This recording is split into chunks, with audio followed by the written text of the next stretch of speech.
Bueno, la idea de esta charla, de esta conversación que vamos a tener aquí, me ha dividido en dos partes.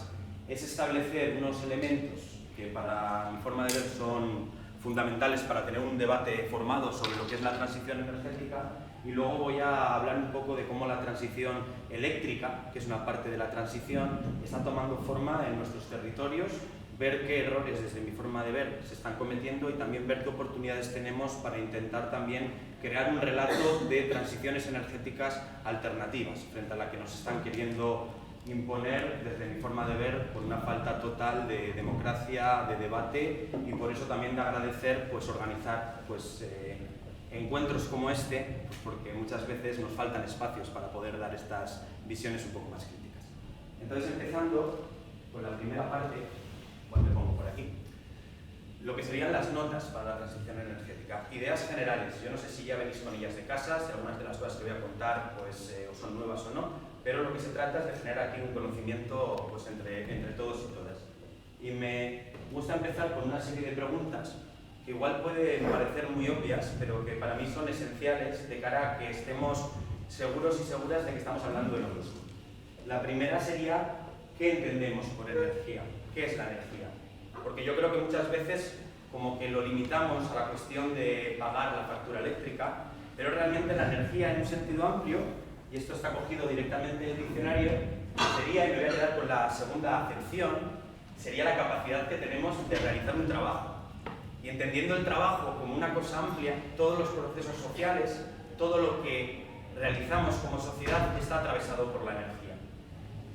Si ampliamos un poco la pregunta y pensamos en qué formas utilizamos esa energía, pues muchas veces, si cogemos la cadena de suministro de cualquier cosa, de cualquier bien, nos centramos, en este caso estaríamos hablando del teléfono móvil que tenemos ahí, que el teléfono móvil hay que conectarlo, hay que cargarlo para tener batería.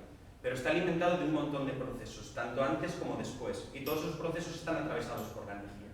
Pero no solo eso, si en lugar de pensar solo en el teléfono móvil, pensamos en cualquier servicio, en cualquier tipo de función de nuestra sociedad, tenemos que cosas tan importantes como la comida, el modelo de alimentación, el modelo sanitario, la educación, y en tanto la sociedad está atravesado por la energía. Yo creo que es importante porque si no muchas veces queda en exceso limitado y es muy difícil tener un debate desde ahí.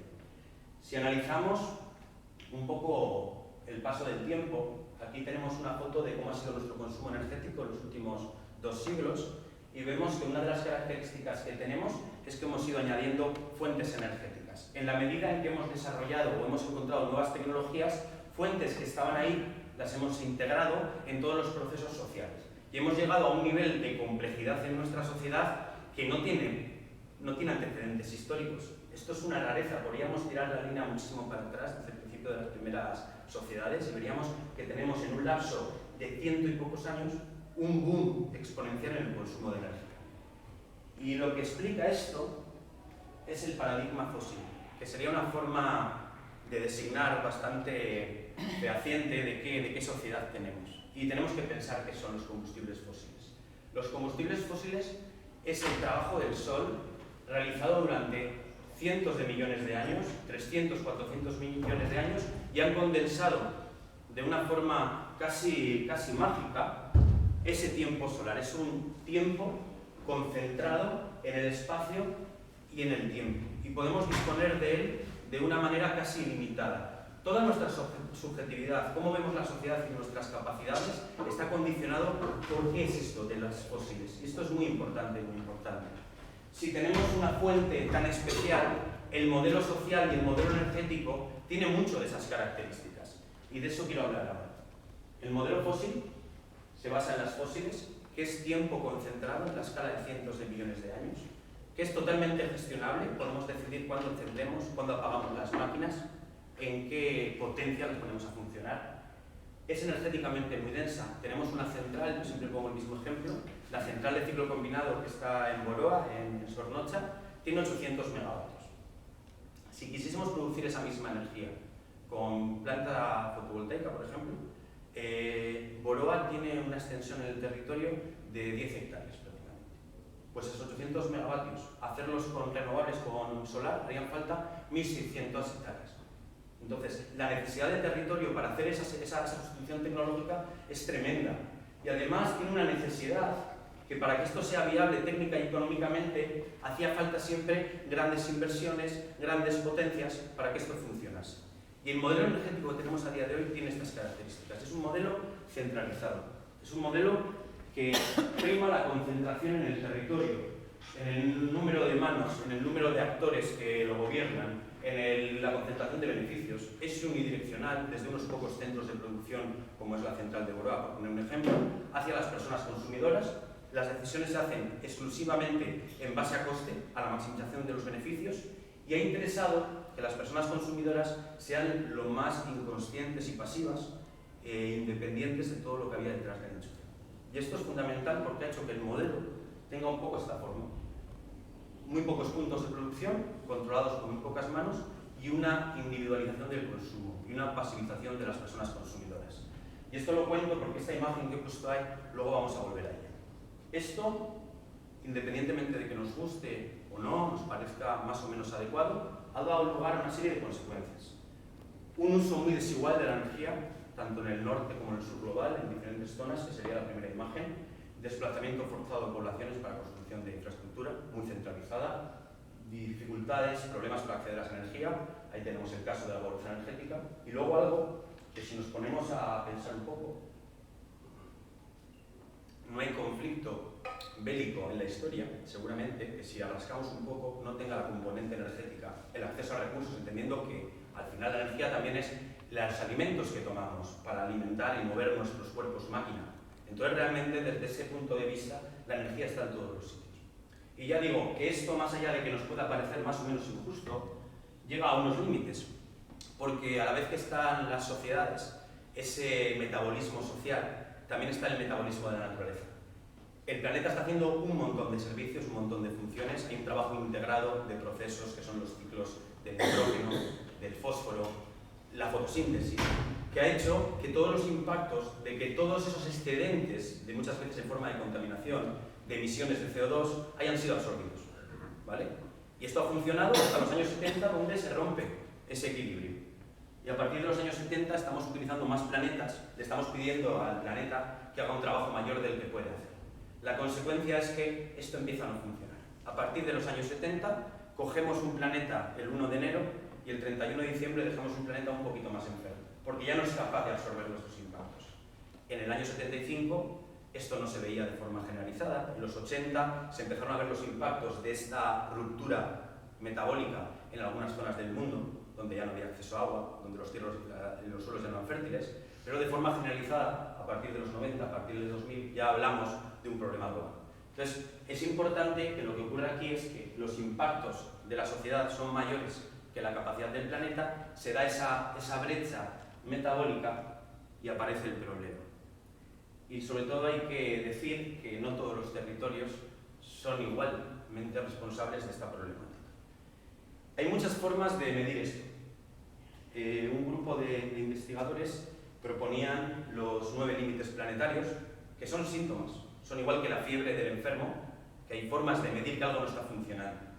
Pero lo que hay que ver es que lo que tenemos aquí son realmente esas consecuencias, ligadas al cambio climático, ligadas a la propia integridad de la biosfera, a lo que serían los procesos biodinámicos, el cambio de los usos del suelo, la escasez de agua, los flujos biogeoquímicos que hablaba antes del fósforo, del nitrógeno, y lo que tenemos un poco la foto de realmente de cuáles son las consecuencias de esto.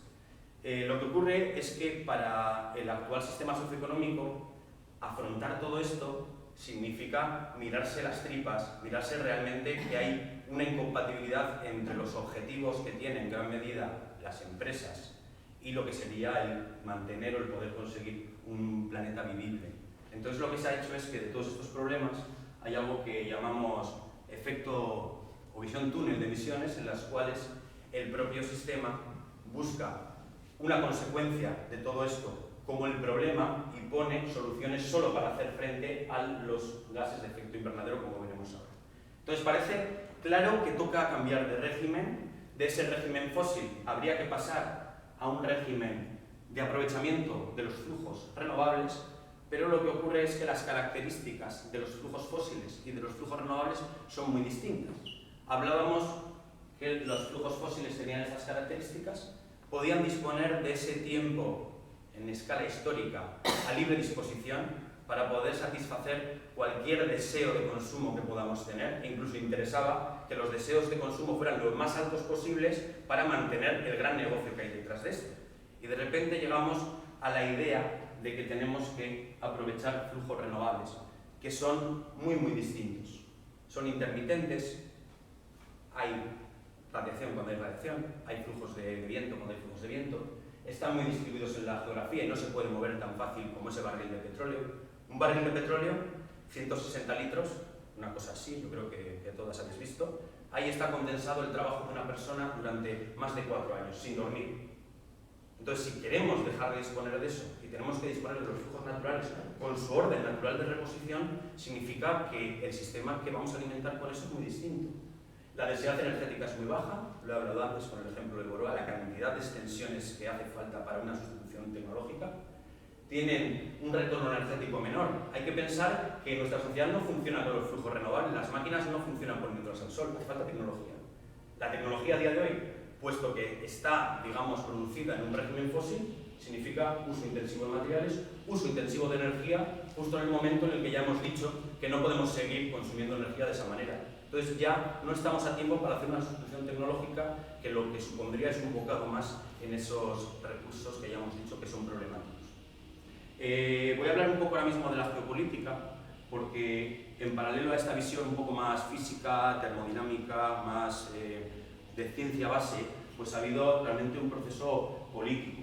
Y este proceso político empieza con la idea de la Unión de la Energía, que nace al calor de Maastricht, allí por mediados de los 92-93 se firma el Tratado de Funcionamiento de la Unión Europea y aparece en el año 96 unas reglas a nivel europeo para todos los estados sobre cómo tienen que funcionar los sistemas energéticos. Yo me voy a centrar en la parte eléctrica, pero todo lo que voy a decir es perfectamente aplicable al resto de insumos. Entonces, esto se traduce en la legalidad del Estado con la ley del sector eléctrico, que inicia la privatización y lo hace desde una premisa, desde una idea, que luego habría que ver si realmente ha resultado ser cierta, y es que la liberalización del caso eléctrico, en este caso, iba a aumentar más competencia, más eficiencia y una reducción de costes. A poco que veamos la evolución de costes, la evolución de todo esto, vemos que queda esto totalmente invalidado, pero en ningún momento ha habido una retrospectiva de analizar esta premisa. Lejos de ello, se firma un tratado europeo donde lo que se busca es que vamos a acabar con la distancia física de los territorios. Vamos a acabar con la distancia que hay entre un estado en el centro de Europa, con la periferia, de las zonas más pobladas, de las menos pobladas, de las zonas más industriales, menos industriales, más urbanas, más rurales. Y se hace mediante una búsqueda de integrar todo, de intentar que Europa tiene unas necesidades y todo vale para satisfacer esas necesidades sin ver los impactos localizados que está generando eso que, ya digo, nace de esa premisa que prácticamente podemos decir que está totalmente invalidada. Aparecen unos proyectos de interés común, no voy a hablar muchos de ellos. Tenemos en nuestro territorio uno que a día de hoy está en construcción, que es la interconexión eléctrica submarina desde la subestación de Gatica, que se hizo en su momento para dar salida a la energía de Lemoiz, y es un cable submarino que iría a Francia.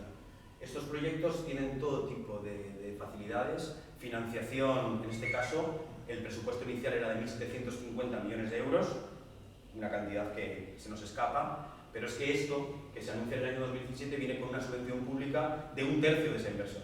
600 millones de Europa vienen para que se construya algo que va a interconectar la península con el resto de Europa. En su momento no veíamos por qué, pero luego lo que sí que hemos visto es que esto, digamos, se ha devuelto en base a una serie de compromisos de producción renovable por parte del Estado que está totalmente desequilibrada con los compromisos que tienen el resto de Estados en Europa, como luego veremos más adelante. ¿Vale? Es decir, que aquí nadie da nada gratis, sino que todo es una especie de negociación. De esta idea surge un tipo de transición energética, de todas las posibles, que la vamos a poner apellido, la ponemos adjetivo, que sería la transición energética corporativa, y que tiene unas características que presupone una continuación de nuestra forma de relacionarnos con la energía. Nadie que está en ningún ministerio de transición ecológica está dando el mensaje de sociedad. Tenemos que empezar a pensar que nuestra forma de acceder y usar la energía no puede ser la misma que hasta ahora. es continuista, queda reducida a una sustitución tecnológica, cerrar las centrales fósiles y hacer tecnología, infraestructura para sustituirla. Cuanto más grande, mejor. No se cuestiona la demanda, no interesa que realmente haya medidas de ahorro, porque eso pondría cotas al gran negocio que hay detrás. Y por otro lado, esto intensifica el extractivismo, dada la cantidad de materiales y de energía que hace falta para establecer o, de alguna manera, desarrollar a nivel global toda esta infraestructura. Esto se sostiene, otra vez, con una premisa que dice que la descarbonización, el consumir menos energía fósil, es compatible con el crecimiento económico, y de aquí se deriva al hecho de que podemos escuchar pues, a cualquier dirigente diciendo que la transición ya no solo es un problema, como yo he intentado dejar aquí claro en los primeros minutos de la presentación, sino que es una oportunidad. Y el que se quede fuera de esto pues está como un poco, pues bueno, un poco trastornado. Y a su vez aparece, o más que aparecer, se intensifica una dinámica colonialista, solo que ahora mismo la barrera extractiva, que tradicionalmente ha estado separada entre el norte global y el sur global, ahora mismo la vemos acercadas a nuestros territorios, como decía antes, entre el centro y las periferias europeas y todas las distintas dimensiones que tenemos en nuestro país, por ejemplo, entre el mundo urbano y el mundo rural. Para poder invalidar esto, vamos a fijarnos un poco en la premisa, y resulta que un país se puede descarbonizar y crecer. Tenemos ejemplos, tenemos Dinamarca, por ejemplo. Desde los años 90 empieza a producir mucha renovable y empieza a aumentar su PIB y disminuye su consumo de fósiles. Pero eso solo es posible porque ha habido una externalización. Gran parte de esas emisiones que tenía Dinamarca se han llevado en gran medida al sudeste asiático. Entonces, esto a nivel de país, de entidad local, puede funcionar, pero a nivel global, aquí tenemos cómo ha evolucionado desde el año 72 el consumo de petróleo, el consumo total de energía y el Producto Interior Bruto, o GDP. Y vemos que está totalmente acoplado. Totalmente acoplado quiere decir, ¿puedes generar riqueza consumiendo menos? Un poquito, puede haber mejoras tecnológicas, pero realmente lo que es la gran tendencia es que está acoplado. Entonces, la consecuencia directa es que si aspiramos a conseguir creciendo económicamente, estamos aspirando a consumir más energía. Y cuando hablo de energía, hablo fósil, que es la que tenemos, porque cualquier sustitución tecnológica dependería directamente de las fósiles y de los materiales.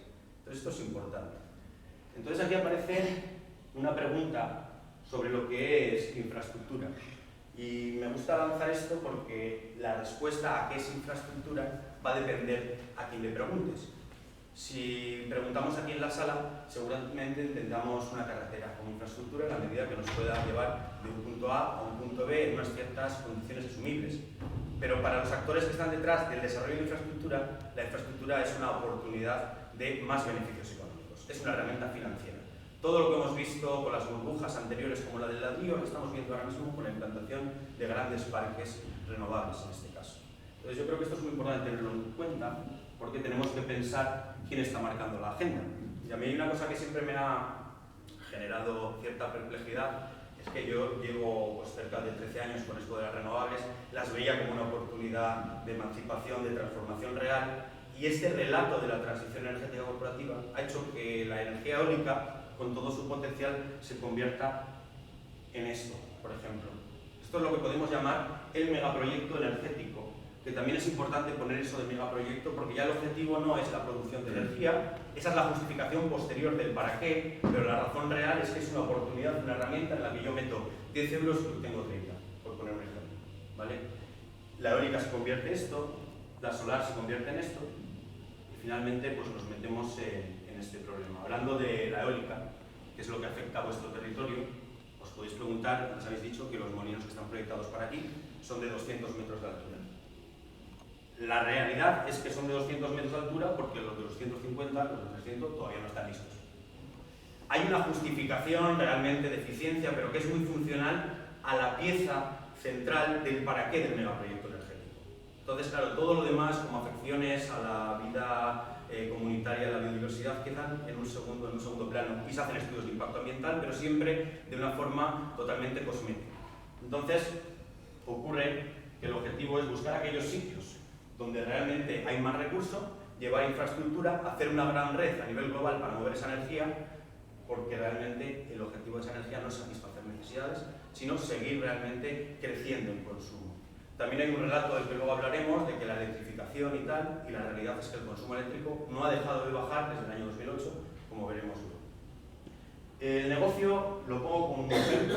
Este es un ejemplo del norte de Burgos, unos datos que en su momento pues, estuvimos trabajando con unos compañeros de allí y vimos que estos molinos, que son de 6 gigavatios, de 6.000 megavatios,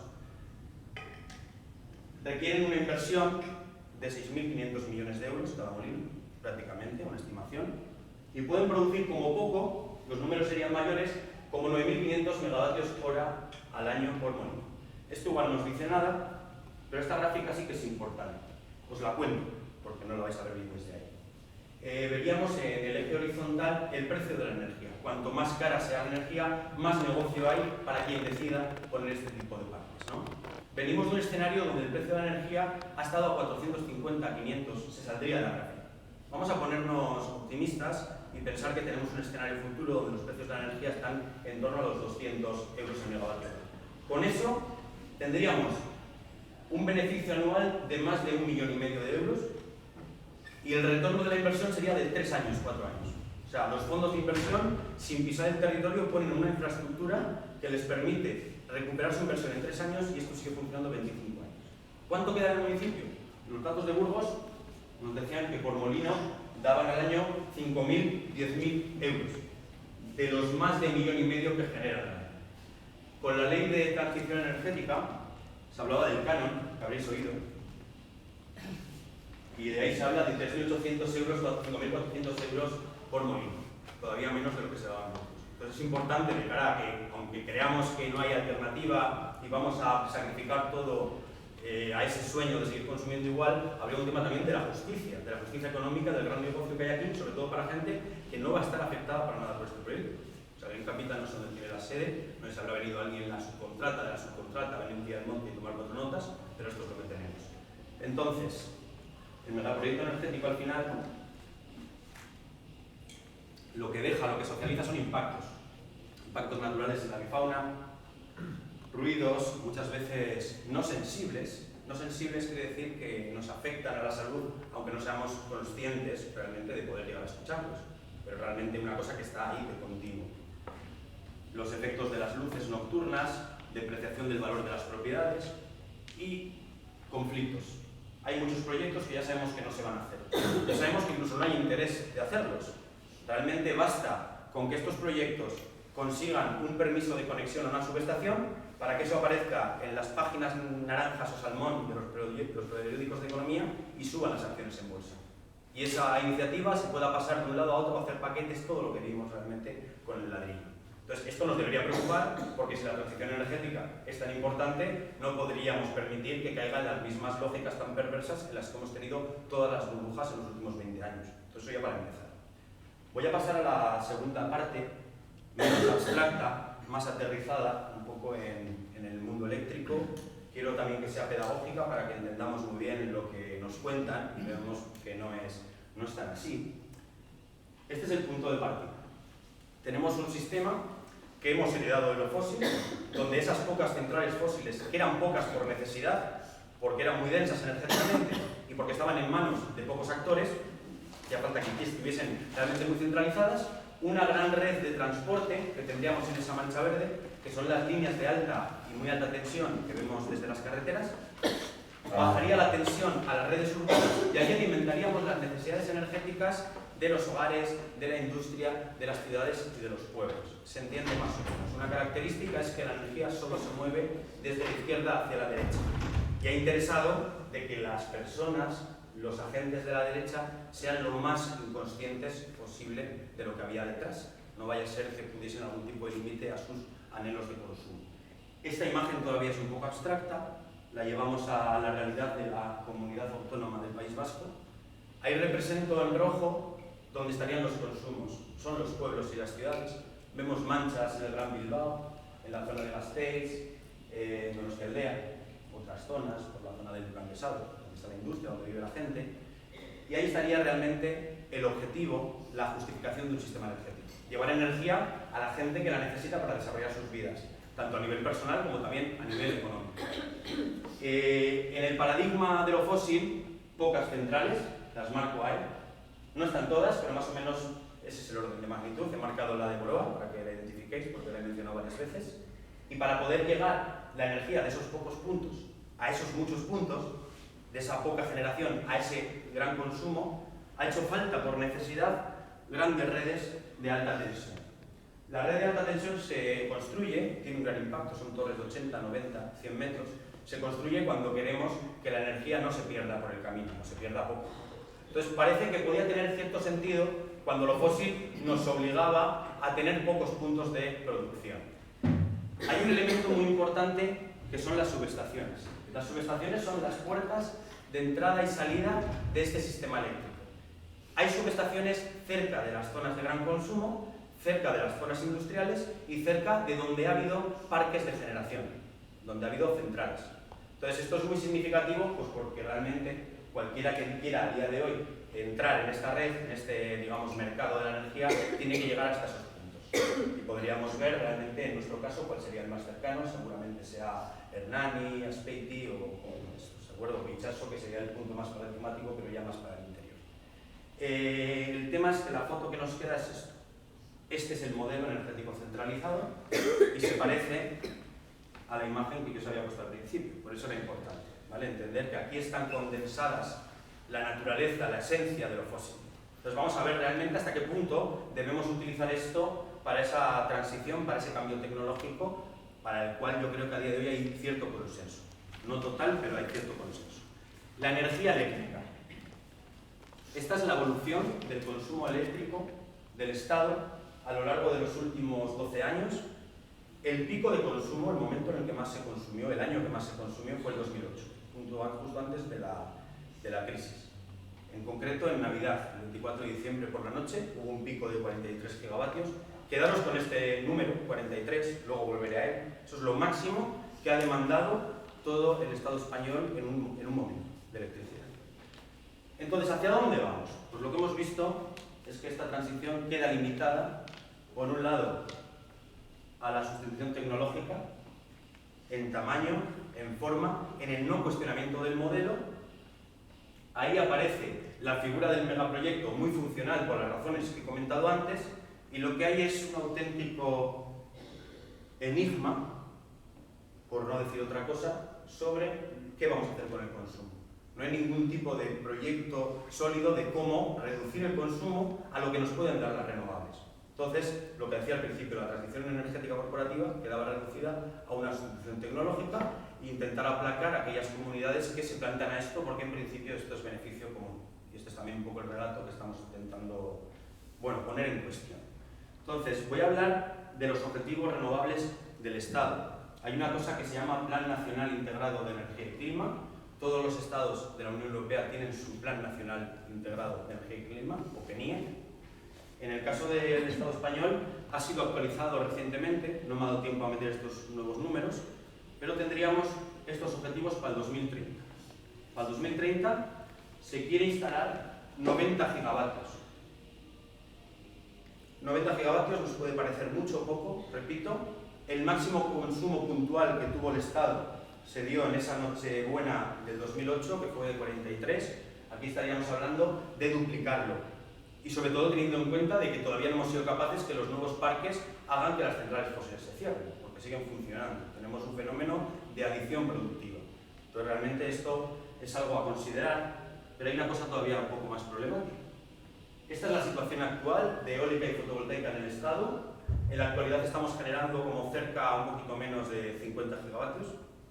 Con todo lo que está ya aprobado, con permisos de conexión, que se puede ejecutar en los próximos 3-4 años, pasaríamos a 130, 135, ya superaríamos el PNIE, que es para 2030, pero con todo lo que se está ahora mismo solicitado, a expensas de que Red Eléctrica diga a las empresas que pueden conectarse, y luego empezar con los procesos de autorización, impacto ambiental y demás, llegaríamos a 200 gigavatios. 5 veces ese máximo consumo que hubo en esa Navidad del 2008. Y aquí la pregunta es, ¿por qué 200? ¿Por qué no 300 o por qué no 400?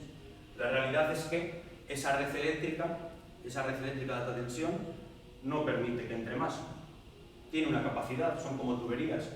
En un sistema de tuberías entra una cantidad de agua. Si queremos meter más, eso peta, ¿no? Lo mismo con la electricidad. Pero lo que ocurre es que, vamos a hablar de las redes, que es un poco lo que estaba en el título, es que si tenemos megaproyectos ahí, tenemos otros todavía un poquito casi más perversos por la figura de quien los lleva adelante, que serían los megaproyectos de las torres de alta tensión del sistema eléctrico de alta y muy alta tensión. Hay que pensar de quién está detrás. Hay una cierta competencia en la generación, tenemos Green Capital, tenemos Solaria, tenemos Blackstone, viejos conocidos de otras batallas, pero en el caso de las líneas de alta tensión, quien está es la operadora de la red de transporte. En el caso del Estado español es Red Eléctrica de España. Es una empresa muy especial porque está en situación de monopolio y además se la presupone que al estar en situación de monopolio no puede utilizar ese beneficio para enriquecerse, puesto que tiene que dar un servicio, tiene que asegurar una calidad de suministro y minimizar los costes.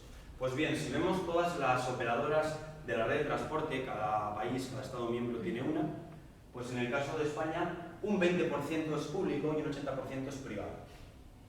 Es una empresa de las más poderosas, Red Eléctrica de España, ahora bajo el nombre de Redella, cotiza en el IBEX 35 y está en una situación un poco complicada de sostener, porque mientras que se la presupone, incluso en su propia fundación, en la ley de sector eléctrico, habla de servicio, todos los proyectos de Red Eléctrica son proyectos de utilidad superior, bien común, etc., pues está en situaciones como esta declaración de prensa, en la que pide que políticamente se autorice más inversión porque se ve en peligrar el pago de dividendos a sus accionistas. Pensad que cualquier proyecto que se le aprueba a Red Eléctrica, y en nuestro entorno tenemos la línea de Güeñes-Itxaso, la Itxaso-Muruarte, la interconexión eléctrica que he comentado antes, ampliación de subestaciones, etcétera, etcétera, todo eso no cobra según se utiliza. En el momento que demuestra que es necesario, y bajo este relato siempre va a ser necesario, es aprobado por el Estado y pasa a pagarse vía factura, utilicemos o no utilicemos la electricidad. Esto es una cosa muy, muy perversa.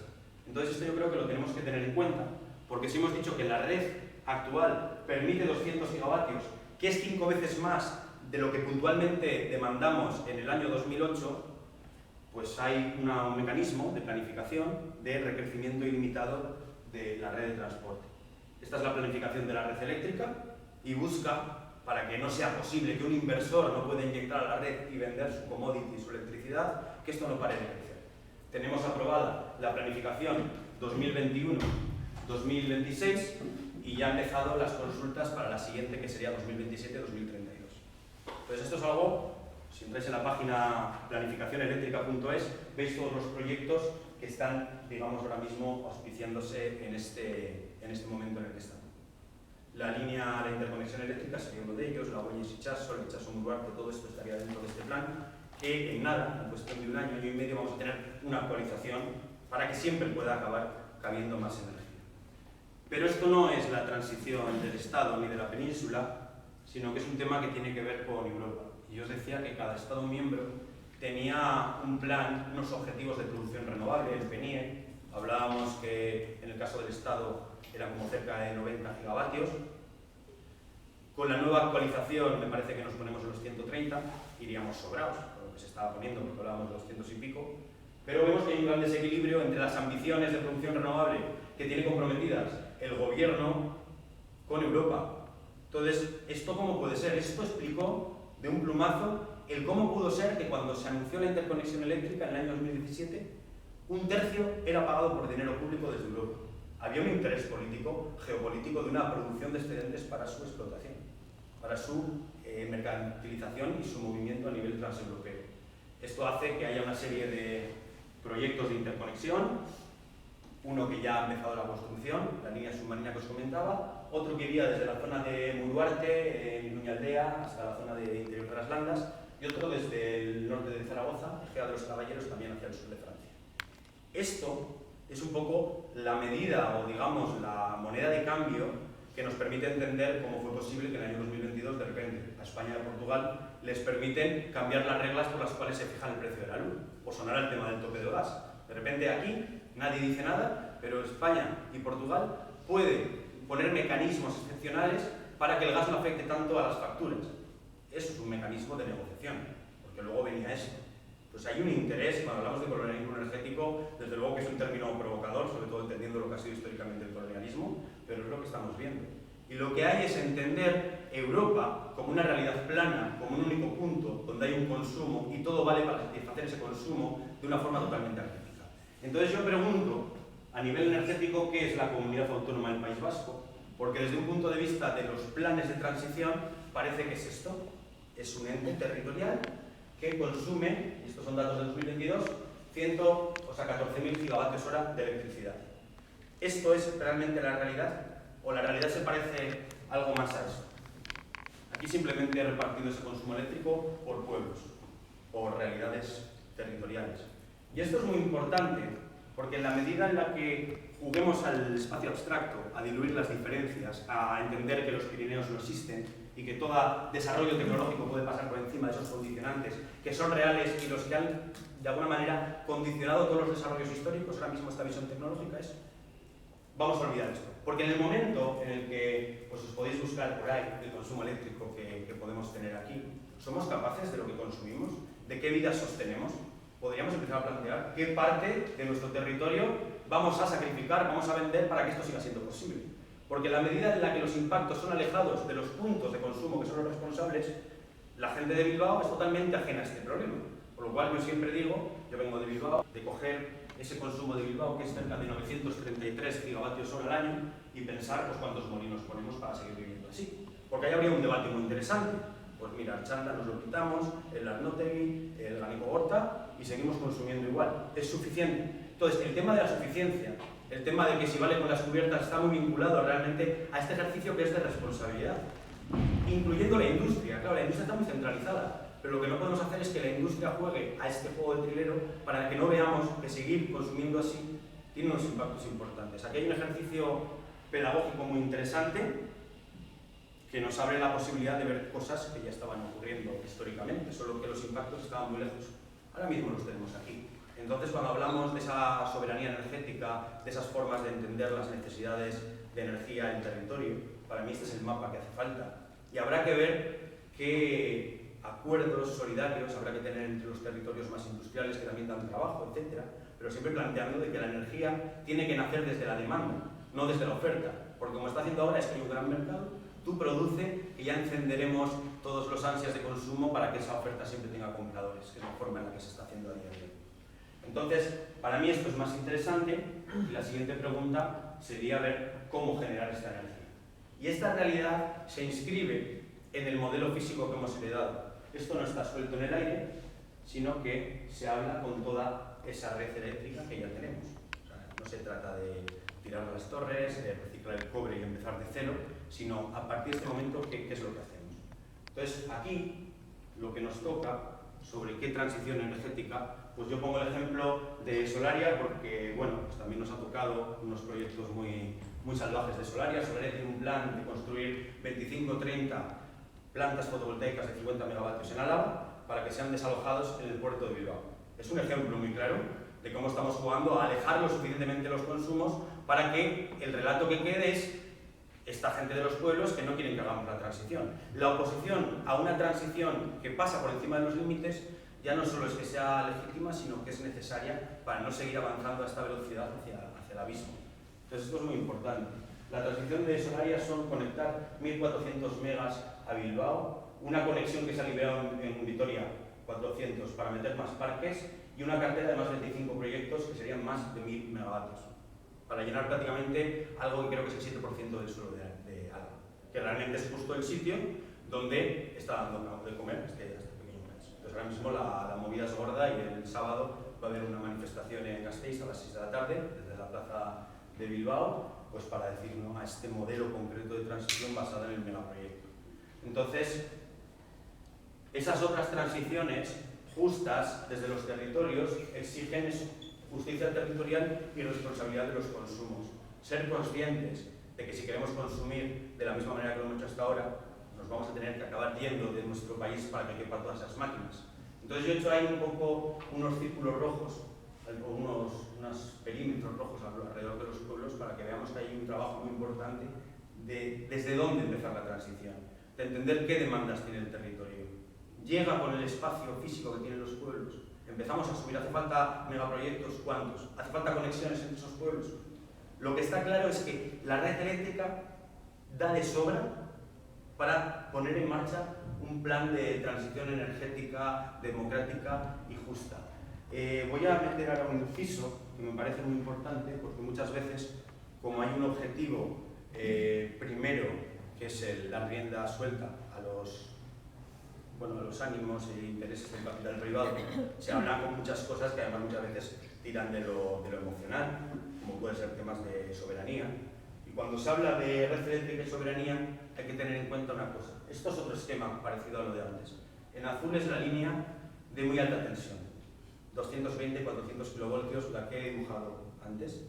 Llega a las subestaciones, baja de tensión y se conecta con nuestras necesidades. Eso que hay en medio, que es una subestación, separa dos mundos muy distintos. Separa el mundo de la red de transporte y la red de distribución. Y os voy a hablar un poco de esto porque es importante. Cuando se liberaliza el sector, cuando se privatiza la cuestión de la energía por esas premisas que yo ponía al principio, de que esto iba a ser la leche, iba a bajar los precios, etcétera, etcétera, aparecen dos figuras. La red de transporte, 220 kilovoltios para arriba, y las redes de baja. La red de transporte pasa en todo el territorio del Estado a ser propiedad de Red Eléctrica de España, de la que hemos hablado antes, pero la red de distribución se reparte por zonas y en el caso de Euskal Herria es propiedad de Iberdrola Distribución. Y esto tiene muchas implicaciones. Salimos muy motivadas de esta charla, empezamos a hablar con vecinos y vecinas, empezamos a poner plantas fotovoltaicas en nuestros tejados, decidimos incluso poner un eólico para nuestro consumo, a nivel de baja, a nivel de dónde están los consumos. Iberdrola nos va a decir de 2 días que no hay capacidad. Los transformadores no dan, no hay suficiente capacidad de línea, porque de manera acrítica se está yendo un pastizal del orden de los miles de millones de euros a consolidar la red de transporte. No es casual porque Iberdrola es muchas Iberdrolas. Tenemos Iberdrola Generación, Iberdrola Distribución, Iberdrola Comercializadora, pero Iberdrola Distribución tiene sus huevos puestos en la parte de... O sea, Iberdrola tiene los huevos puestos en la parte de la red de transporte.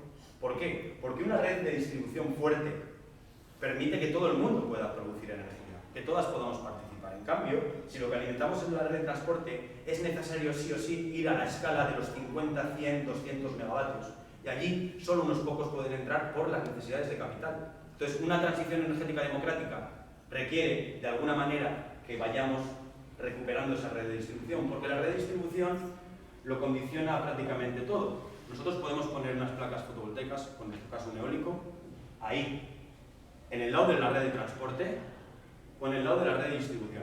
A nivel físico, para nosotros ni nos enteramos. Tenemos encima del monte un eólico, tenemos un gran parque solar, pero el que esté en un lado o en otro lo cambia todo, porque en la medida, la red condiciona el sujeto, el quién toma las decisiones, qué decisiones toma, cómo se opera esa infraestructura, cuáles son los objetivos de la operación de esa infraestructura y qué desarrollos se hacen y cuáles no. Y os pongo un ejemplo. Creo que no es ponerme demasiado pesimista si pensamos que en este proceso de transición de aquí a 30 años puede haber algún momento a nivel europeo en el que haya más demanda que capacidad de producción. ¿Vale? Que queramos más energía que la que esto nos puede dar. Si nos metemos en el mercado, en el lado de la red de transporte, aun teniendo el molino a 200 metros de tu casa, lo que manda son las reglas del mercado. Y puedes tener todos los impactos de lo que hemos hablado antes, que si realmente alguien puede pagar €1 más por ese megavatio hora que tú, se lo va a llevar, porque las reglas vienen a nivel europeo.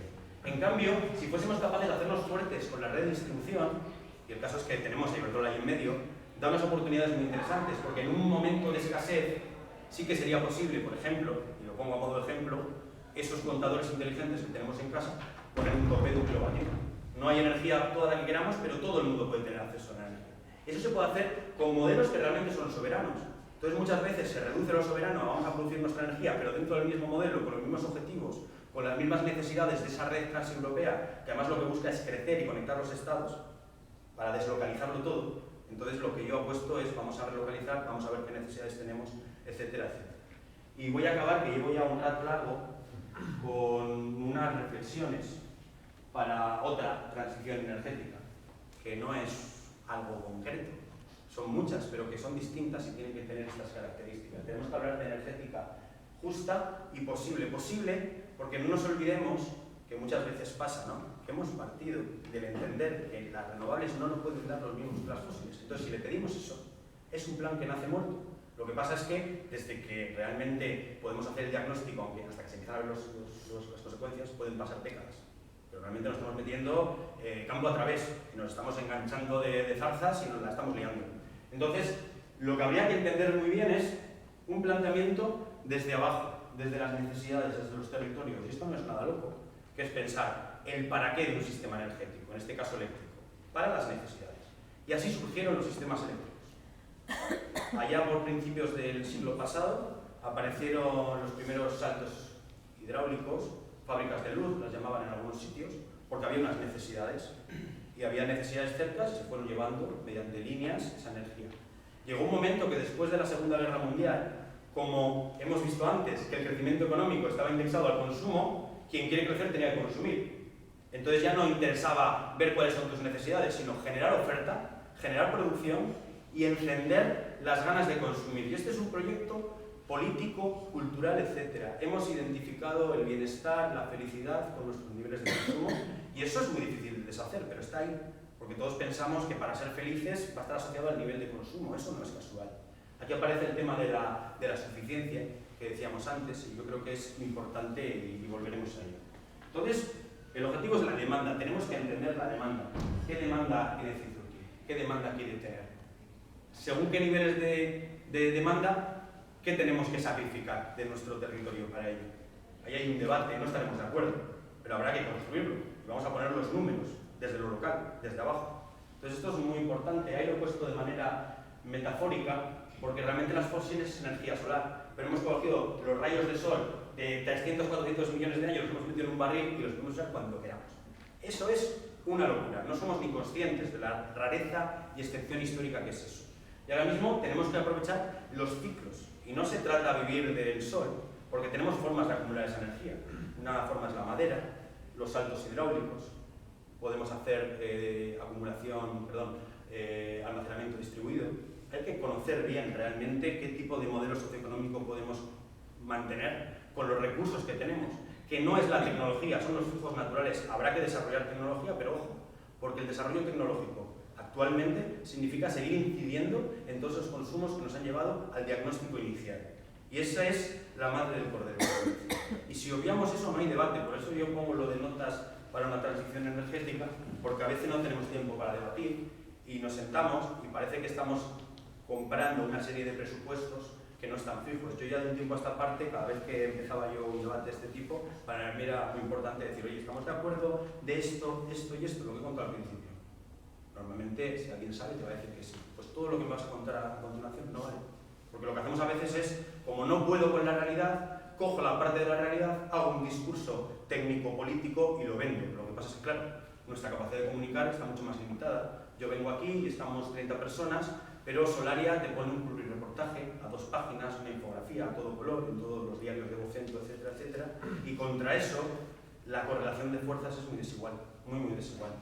Entonces tenemos que saber cuál es nuestra demanda, yo os la he traído ya en el gráfico de antes, yo os doy la presentación para que la sepáis, y ver si queremos tener toda esa demanda, si la podemos ajustar, si la podemos compartir, si podemos tener ciertos usos que ahora mismo son súper individuales y podemos empezar a ponernos en común porque se va a consumir mucho menos. Entonces esto es muy importante. Tenemos que desarrollar el potencial renovable de los territorios.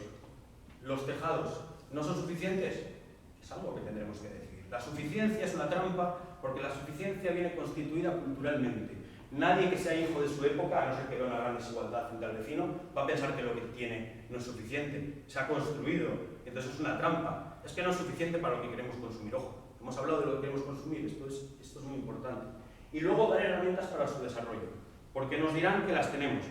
Y la verdad es que las tenemos, pero de una forma, a nivel de correlación de fuerzas, muy desigual.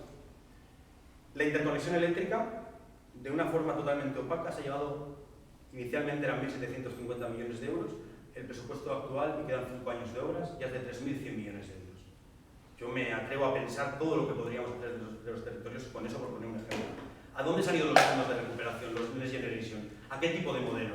De forma totalmente acrítica. Pues realmente los recursos económicos habría que repartirlos, pero luego también los legales. Yo vivo en una ciudad, vivo en Bilbao, y yo intenté, claro, comunidad energética, placas en el tejado, y la legalidad me dice que tengo que llegar a un acuerdo con mis vecinos Mi comunidad está, digamos, rota desde los 70 porque pasó no sé qué leches con el toldo de un vecino. Ahí es imposible mover absolutamente nada. En cambio, Green Capital llega y tiene las herramientas para declarar de utilidad pública la cuerda de un monte para poner sus molinos. Ostras, vamos a declarar de utilidad pública mi tejado para que podamos hacer esto. Por poner un ejemplo, oficinas de transición, claro, somos hijos de la pasivización del consumo. Activarlo es difícil, habrá que poner herramientas. Gente que o agencias, oficinas locales que ayuden realmente a activarnos en este sentido. Esto yo creo que es fundamental. Y luego, si realmente pensamos que queremos consumir más, pues habrá que ver, que igual no es suficiente, desde luego. Vamos a ver qué sistemas centralizados hacen falta, cuántos parques, 5 o 10. A día de hoy, la planificación energética es nula. Cualquier empresa propone, se aprovecha de todo ese relato de las urgencias climáticas para que realmente el que se oponga quede tachado de loco, y eso es todo, ningún cuestionamiento, nada más. Pues yo creo que estamos empezando la casa por el tejado. La transición energética tiene que ser lo contrario. Y voy a acabar con esto, simplemente decir que pues la mayor crítica que se le puede hacer esto es que con lo que hay es muy difícil, totalmente de acuerdo. Tenemos unas instituciones que han entendido la energía de esa forma centralizada, la planificación viene de Europa, pues tendremos que empezar a ver cómo construir una alternativa. Yo no veo esto como una batalla de o la ganamos o la perdemos, sino cómo construimos algo que realmente nos vaya a dar esa soberanía. Nosotros, si tenemos este sistema y somos capaces de, aunque lo de la izquierda, ese plan con una inercia brutal que viene de Europa siga creciendo, si empezamos a construir cosas en el lado de la derecha, ahí es cuando realmente, igual no llegamos a tener nuestras necesidades, pero sí es donde vamos a poder construir algo que pueda llamarse sostenible, en relación y equilibrio con el territorio, con una sociedad informada, educada en esta cuestión y no entrando simplemente en eslóganes. Entonces yo creo que esto es muy, muy importante. Lo que pasa es que nos hace falta muchas instituciones nuevas reglas de juego. Claro, la ley del sector eléctrico es del 97. Tiene unas reglas que está pensando en la gran central, en toda esa que hemos llamado el paradigma fósil, hay que cambiarlo. Entonces yo creo que hay que hacer desarrollos técnicos, desde luego, tenemos las comunidades energéticas, se pueden hacer cosas y hay que hacer una gran labor política de calle, de discurso. Tenemos que ser capaces de alguna manera hacer esto, ya digo, no planteando, es que es un tema de correlación, o sea, la manera en la que crezcamos ahí es cuando realmente estamos avanzando en una transición que nos une con lo nuestro, con el suelo que nos sostiene realmente. Y finalmente, pues acababa con esta frase de que hace falta nuevos actores, nuevas prácticas, nuevas instituciones y, en definitiva, pues una palabra que yo creo que todavía no nos la han robado, porque lo de la transición energética al principio parecía que iba a ser, pero bueno, se ha convertido en esto, una nueva cultura energética, ¿no? Una nueva forma de entender lo que supone consumir. Realmente el despertar de ese sueño histórico en el que pensábamos que se sostenía de la nada, que detrás del enchufe no había nada, ya sabemos que había realidades muy alejadas y ahora mismo lo tenemos en nuestro país. Y hay que llevar esto a las ciudades. Por eso decía lo importante de ir a Gasteiz el sábado a contarlo. Y pues nada, con esto acabo y muchas gracias.